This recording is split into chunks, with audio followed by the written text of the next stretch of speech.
We're going to talk about the digital divide, and some people think that tech can be the panacea for all ills. It can bridge divides of gender and economic disparity. It can bring about equity and inclusion. Others believe that it can only make problems worse. Ted, the first question to you on this panel. It's about India versus Bharat and replications of it around the region. So India, the elite English-speaking urban country, cities versus the vast, less affluent swath of smaller cities and rural areas known by the historic name of Bharat. There's a real business case to be made for more diverse, equitable, and inclusive technology. What do you think stands in the way? I think, in a word, it would be access. And so we've tried to do something to address those concerns about access.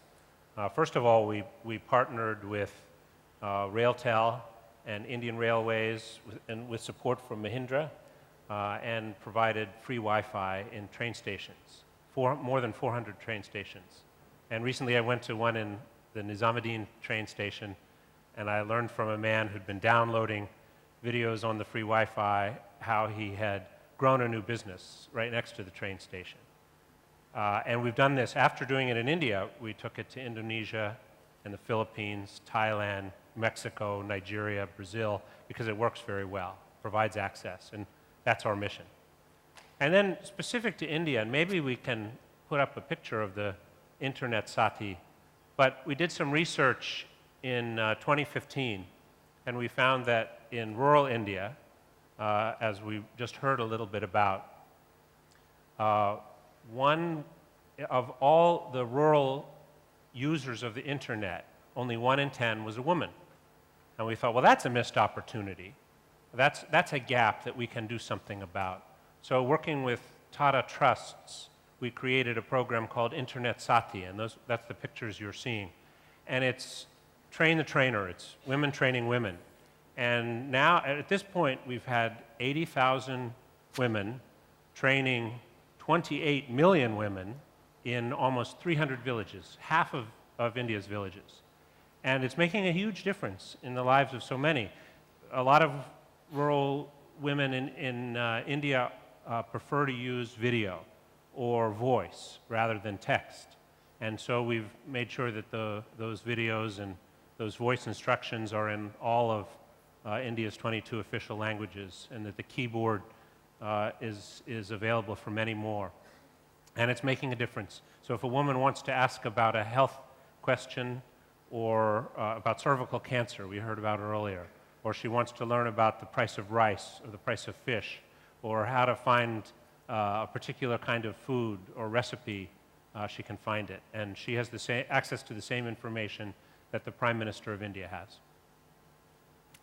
CP, coming to you, how can tech improve access to education, help with financial inclusion and employment? What you have wide and deep experience in, in both urban and rural India, doing business with all kinds of people. Tech Mahindra is in, nearly 100 countries. I just wondered what your thoughts are on how tech can improve access. I'm very humbled when I heard Chetna ji talked about the rural bank. And it is very, very evident that there are two ways to ever influence a society, which is the push and the pull. Clearly, in my opinion, this battle of rural India wanting to become equivalent to urban India, that battle has already been won because the pull exists. And that pull is, I'm hoping that our Prime Minister has little more information than the rural person, and I don't want him to take decision only on that limited information. But clearly, that pull, when I say the pull exists, is because people have started realizing that internet is an equalizer. that all these apps, they may start with a consumption of a TikTok or a consumption of a YouTube, but they eventually lead to their source of healthcare, their source of education, and their source of financial inclusion. That we have 400 million or 380 million Jan Dhan accounts now. It clearly shows is that there is a financial inclusivity that is happening. Similarly, if you look at Google Pay, and the only reason I'll give you a Google example is because I'm hoping that you will do more business with me. I'm selling Google. Yeah? So, I mean, Google Pay, I mean, these railway stations, now 400 railway stations, I still remember when we were doing the VT in Mumbai, the biggest challenge was that people wanted to watch cricket matches, and some people wanted to watch pornography that Madam Minister said this morning that she had banned it, and some people wanted to watch movies. Now, how do you create a video download speeds without disappointing hundreds of thousands of people on that small, relatively small footprint? So I think what I'm trying to re-emphasize is what starts as an entertainment pretty soon starts becoming shopping, pretty soon starts becoming comparing fares, pretty soon starts becoming about how to get my produce up there. So I think this tool for information, once we provide it in their hands, and now with remote health, remote education, whatever name you call it, you may call it Baiju. But the point is that the more you give that power in their hands, the divide is only reducing. Ted, next question coming up for you. Before that, our global data team has data showing GDP per capita versus gender gap in mobile ownership. Nirav, if you can please bring up that slide. Yes, there it is.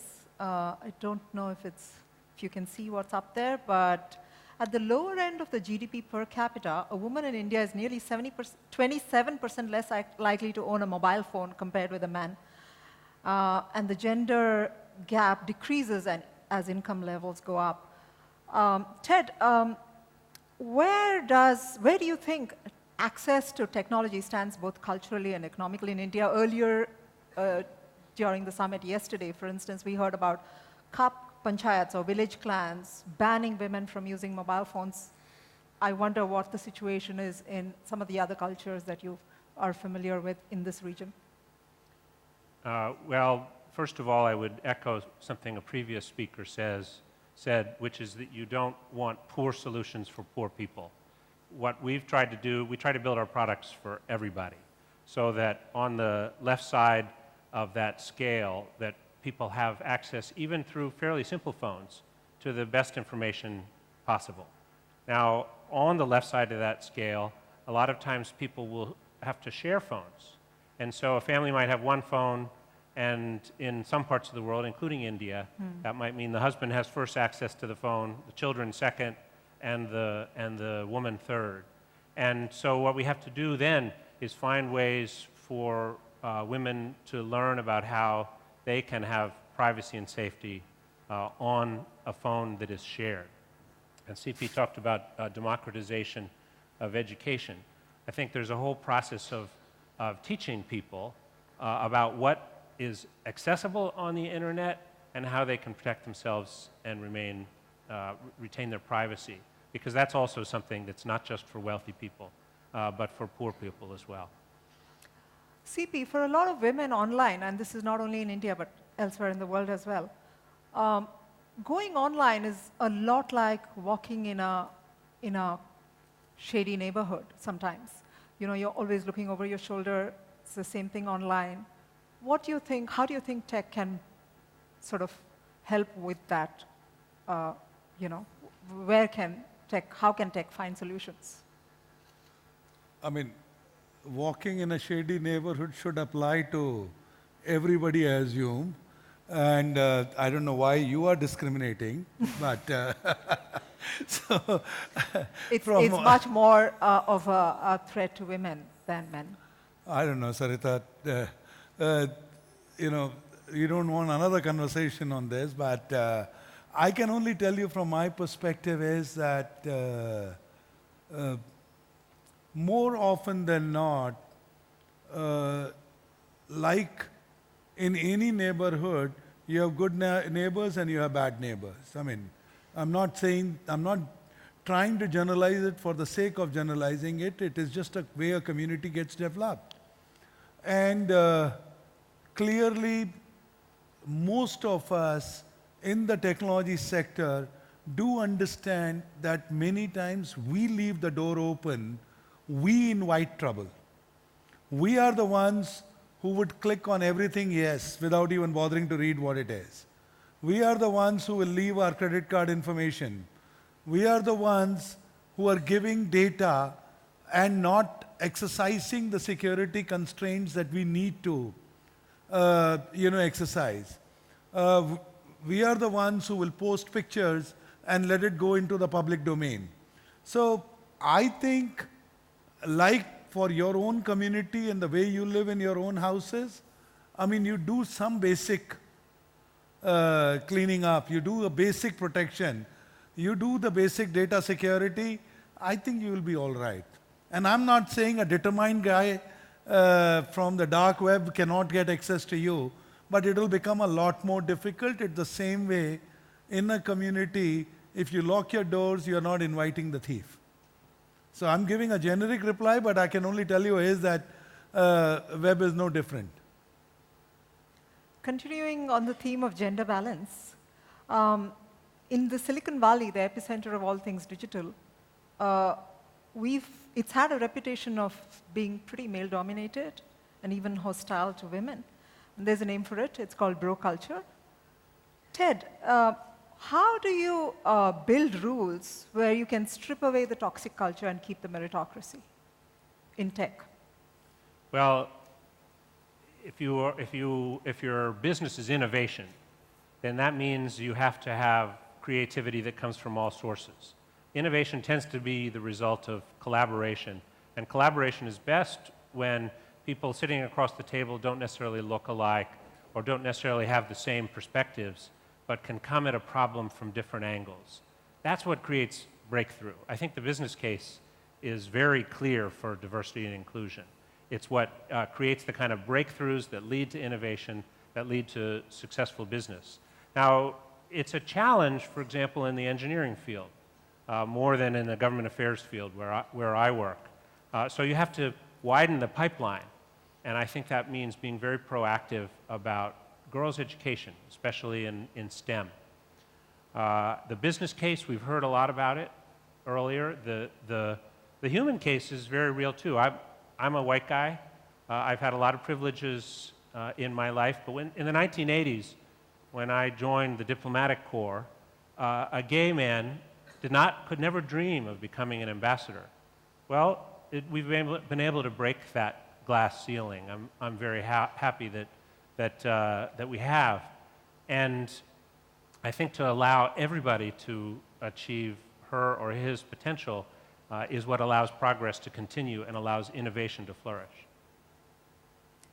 CP, you are part of a 200 billion industry by sales. India's IT services industry employs over 4 million.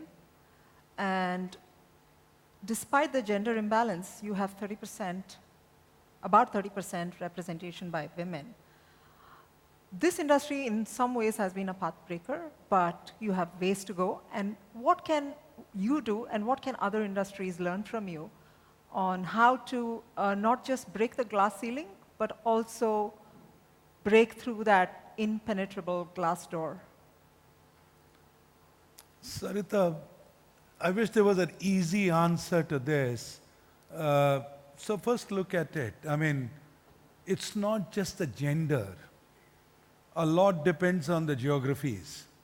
I mean, you started by giving examples of Kap Panchayat, right? Or from where I grew up in Rajasthan, the rural Rajasthan. So certain geographies, certain cultures, certain histories have discouraged women to get educated. Now, when I went to school, trust me, there was only 2 girls in a batch of 300 people. Today, when I go to hire from the engineering schools, it's about 37, 38, 40%, depending on which geography you're going to. Now, that particular person in IT industry, if we are at 30%, when the intake is at 37, 38%, I think we are doing well. Should we not be equal? I mean, you are right, we should try and be equal. Now, what a company like Tech Mahindra would do is, it is on a CEO's agenda that he wants to constantly see this percentage being improved. And you analyze it very different ways. For some people, maternity leave is important. For some people, crashes are important. For some people, flexible working hours is important. And you constantly take that feedback and bring that, practices into play. I think it has to become really a national agenda. We had the minister in the morning. She was very happy that today women representation in the parliament is the highest. But that highest is 17%. I mean, it's nowhere close to 50% that it should have been. She was very proud that she as a woman minister is making such a huge impact. But she is one of the 3 cabinet ministers. I mean, including the state minister, there are only 8. So my point is, like in Tech Mahindra, it is a CEO agenda to increase the women participation. I think it has to become a national agenda. Yeah.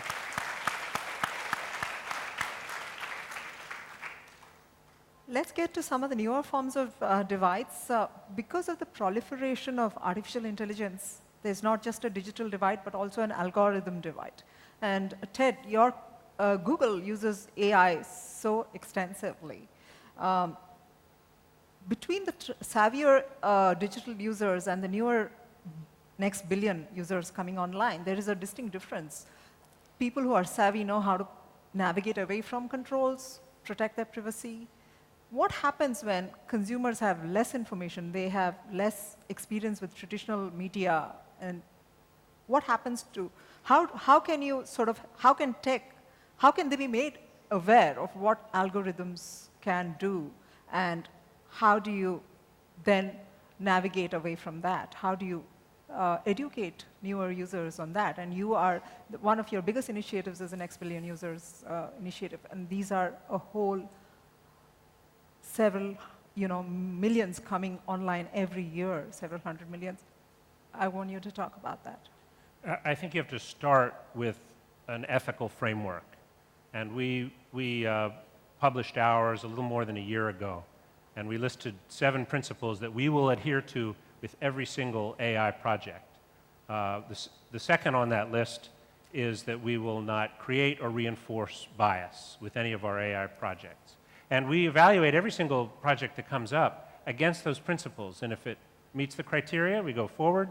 If it doesn't, we don't do the project, or we change the project so that it will adhere to those principles. And good news is that other companies, other countries, even the OECD have now adopted ethical frameworks for the use of AI.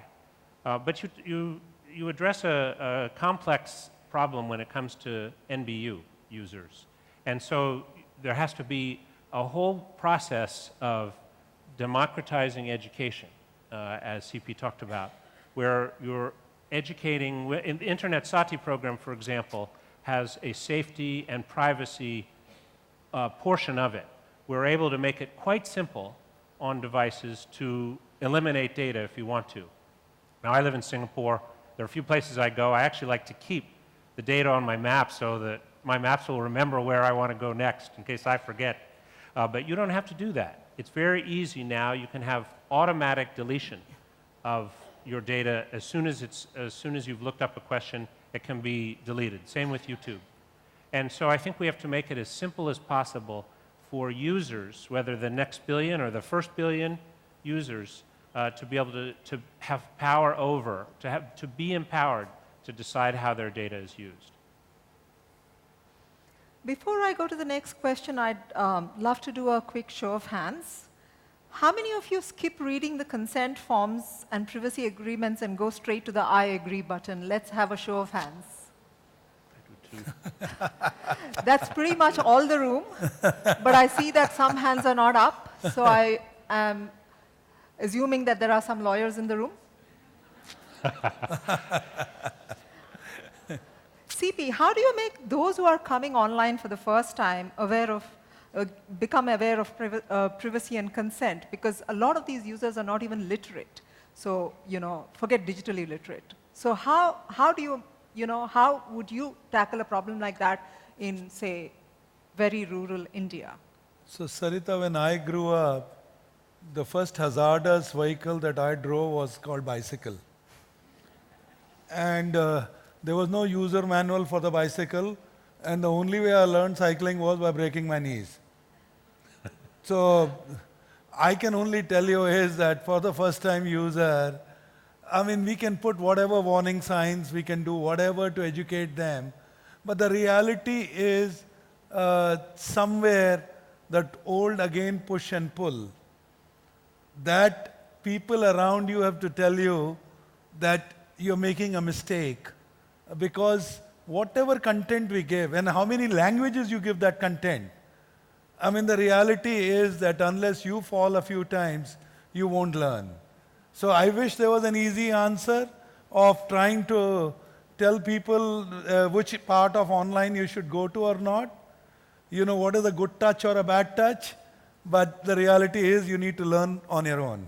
But if you have a Google account, go to safety.google, and you will find right away that you can figure out exactly what data is being shared and what isn't.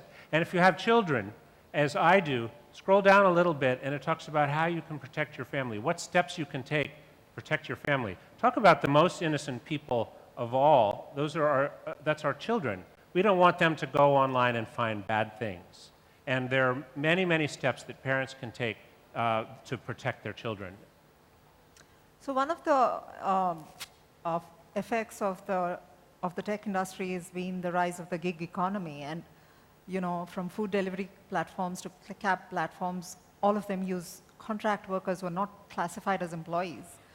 CP, to you I ask, is the gig economy worsening the digital divide? Does there need to be a check on transparency about who profits from technology and how to share the profits? And it's not about just companies and consumers, but also about the workers, isn't it? Again, it's a very good question. The reason is that you're dead right. It is almost like a California gold rush. There are no rules and people will go and work there, and whoever can afford the shovels and the jeans will somehow employ people.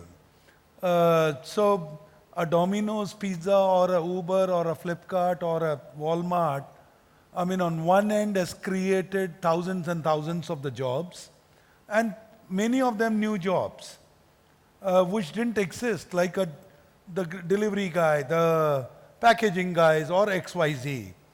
Now, because they come under the guise of shared economy, an Uber driver is considered as an entrepreneur. So he's not taken as a labor by the Ministry of Labor. So the minimum wages will not apply to that person. Now, whether this is right or wrong, I think again I believe in empowerment of the individual. That individual should know what the Ministry of Labor laws are. If he chose to become a driver for a Hertz or a Euro car, he would probably make this much of money.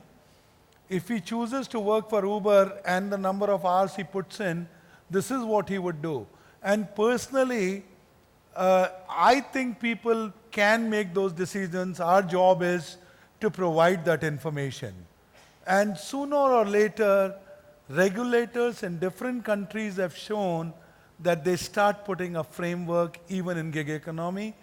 I'm sure India will also create the similar frameworks. We're nearly out of time. Ted, last question to you. Is regulation the answer? And I know, I pretty much know what you're going to say, but I would love you to answer that question. Well, that's an easy one, no. It's much more complicated than simply having governments make all of the decisions for us. And I just wanted to add to what CP said. The opportunities are enormous. India has an aspiration for a $5 trillion internet economy within 5 years. That's going to be a lot of jobs. And yes, there will be some change. Before airplanes were invented, there weren't flight attendants, and there weren't ground crews, and there were all kinds of jobs that came about as a result of the aviation industry. With that $5 trillion, there will be a lot of jobs that will be created that we don't even know about now. And it's in Southeast Asia, it's the same thing. And the growth in the internet economy in rural Southeast Asia is twice as fast as that of metropolitan Southeast Asia. So the opportunities are great, and particularly great in Asia. To some, lots of different newer forms of digital divides showing up. There's a lot of work to do. Ted, CP, it's been a great pleasure. Thank you so much.